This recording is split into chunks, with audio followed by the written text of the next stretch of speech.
बोले शंकर भगवान की जय, हनुमान जी महाराज की जय।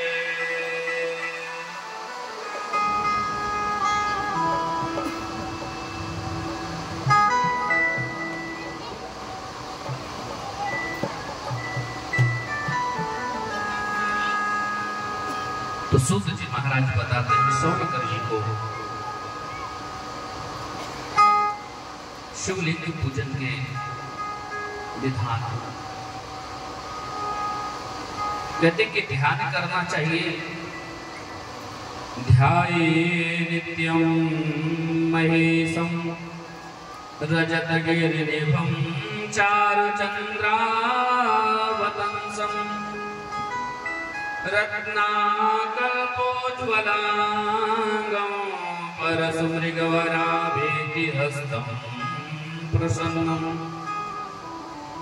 पद्मासीनं समन्तास्तुति मम गणैर्व्याघकृत्यं वसानं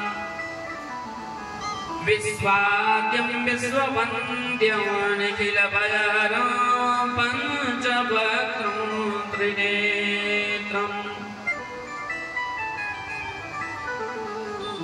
इस भाव से ध्यान करना चाहिए। जिनको ध्यान नहीं याद है उनको केवल शिव का स्मरण कर ले। हे प्रभु, हम आपका ध्यान करें, आपको आवाहन कर रहे हैं, आप आए। उनको बुलाना पड़ता है, फिर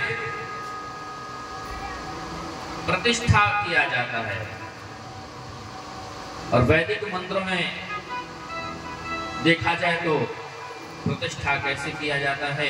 हाथ में ब्राह्मण देव अक्षत लेकर के यजमान को देते हैं और शिवलिंग पर छोड़ते हैं। मनोजोद्रजुखदामाजस्य बृहस्पतिर्जयमिमन्तनोद्वरिष्ठं जजयगोसमिमं दधातु विश्वे देवासह्यमादयन्तां प्रतिष्ठा। इस मंत्र से प्रतिष्ठा कर दी। प्रतिष्ठा करने के बाद फिर क्या करेंगे? उसके बाद उनको जल से स्नान कराया जाएगा। भाई, जैसे आपके घर में कोई रिश्तेदार आता है तो पहले उसको स्मरण करते हैं कि वो आने वाला है। तो आएगा तो क्या, उसको बैठने के लिए देंगे स्थान। फिर उसके पहले की परंपरा रही थी, अब धीरे धीरे छूटती जा रही थी। तो लोग क्या करते थे? चरण धोते थे, चरण का प्रक्षालन करते थे। तो भगवान के चरण धोएंगे। पाद्योपाद्यं जलम समर्पयामि। फिर हाथ धोने के निमित्त हस्तयोरर्घ्यं जलम समर्पयामि। मुखे आचमनीयम। फिर क्या? भगवान को फिर जल पीने के निमित्त, कोई आया दूर से तो भाई प्यासा है तो उसको पानी पीने को देते हैं। हस्तु प्रक्षाल्य मुखे आचमनीयं जलम समर्पयामि। फिर हाथ धुलाते हैं, फिर उसको स्नान करने के लिए भेजते हैं। फिर भगवान को शिवलिंग को क्या पंचामृत से स्नान कराते हैं।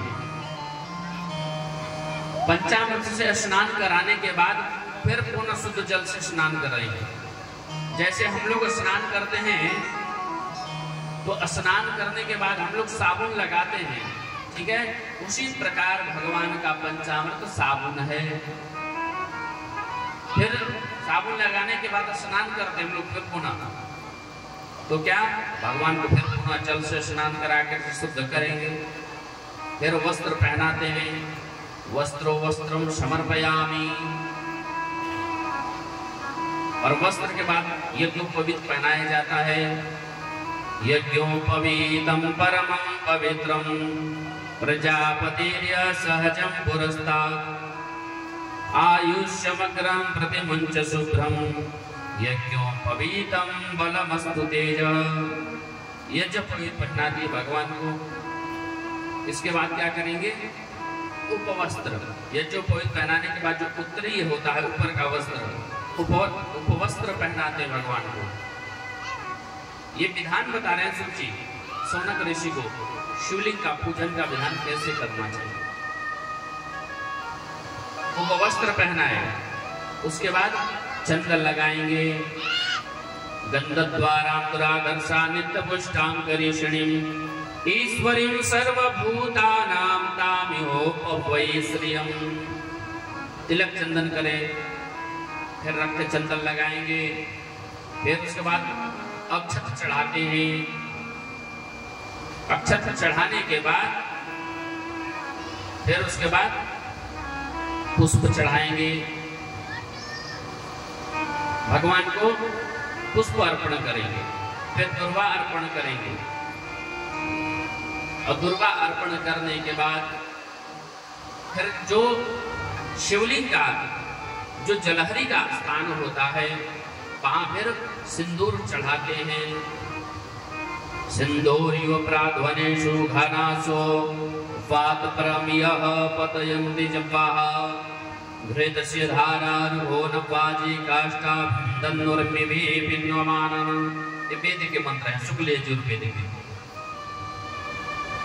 तो इस मंत्र से सिंदूर चढ़ाते हैं। फिर नाना परमंत्र अबीर गुलाल अमृत लगाएंगे।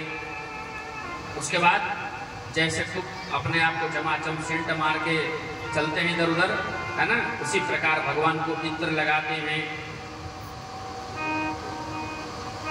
त्र्यंबकं जजामहे सुगंधिं पुष्टिवर्धनम् उर्वारुकमिव बन्धनान् मृत्युर्मुक्षीयमामृतात्।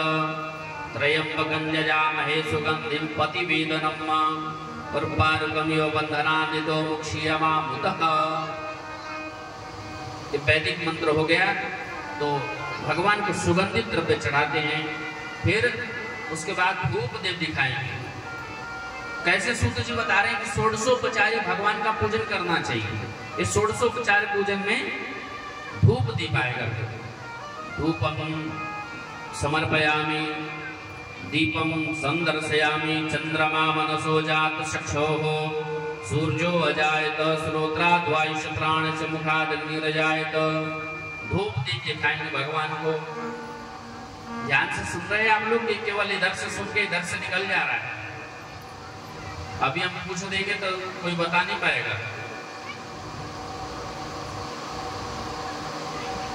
अरे मांडी के दो आए वो सुनने कथा, घर छोड़ करके तो 3 घंटा सुन लो बढ़िया से कथा, तो जाके अमल करना। बार बार ये शिव कथा मिलने वाली नहीं है। बड़े हमारे भाग्य उदय होता है ना, तो ये शिव कथा मिलती है। और ये भागवत कथा में पहले भी बताया कि भागवत कथा तुम्हें सुनने से 7 पीढ़ी को तारेगा, लेकिन शिव पुराण की कथा सुनने से तुम्हें 70 पीढ़ियों को तार देती है। ये शिव कथा है। ऐसे ही सुलभ नहीं हो जाती है शिव कथा। ये तो अपना सहयोग दान पुण्य करना चाहिए और अपना धन्यवाद देना चाहिए दो लोगों को। अपने आप को धन्यवाद करना चाहिए कि ये शिव की कथा मिल रही है आप लोग को।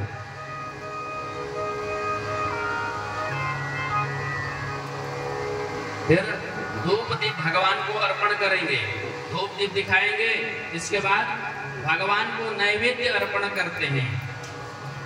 अन्नपूर्णेश्वरा पूर्णे शंकर प्राणवल्लभे ज्ञान वैराग्य सिद्ध्यर्थम भिक्षाम देहि च पार्वती माता च पार्वती देवी पिता देवो महेश्वर बांधवास्य भक्तास्य स्वदेशो भुवनत्रयम्। नैवेद्य अर्पण करेंगे। फिर 5 बार जल छोड़ते हैं। भाई बीच बीच में जब भोजन करते हैं तो जल भी चाहिए होता है पीने के लिए, है ना। कहीं गला सूखने लगता है तो जल पीने चाहिए हमें, जल पीने के लिए, है ना। फिर नैवेद्य के बाद फल अर्पण किया जाता है। भगवान को फल का भोग लगाएंगे। फल के बाद तांबूल प्रदान किया जाता है। भोजन कर लिया व्यक्ति तो तांबूल दिया जाता है खाने के निमित्त। उसके बाद तांबूल देने के बाद दक्षिणा दी जाती है। जैसे आपके घर कोई आए तो उसको भोजन कराने के बाद दक्षिणा देते हैं, उसी प्रकार भगवान का जब भोग लग जाता है तो भोग लगाने के बाद दक्षिणा दिया जाता है। दक्षिणा न्यौछावर करेंगे, दक्षिणा अर्पण करेंगे। ओम जज्जतन जत्परादानं जद्वोर्भंजाश्च दक्षिणाः तदकृत विश्वकर्मणः स्वरदेवे पुनो दधत। नहीं मंत्र याद है तो आपका भाव होना चाहिए, हे प्रभु हे भोलेनाथ मैं आपको दक्षिणा अर्पण कर रहा हूं। दक्षिणा अर्पण कर दिए, फिर करोतवर्तन दोनों उंगलियों में चंदन लगा करके अर्पण किया जाता है। जो भी कुछ है छूट गया हो स्वीकार करिए प्रभु। फिर आरती किया जाता है, आरती करके मंत्र पुष्पांजलि करके क्षमा प्रार्थना, विसर्जन प्रार्थना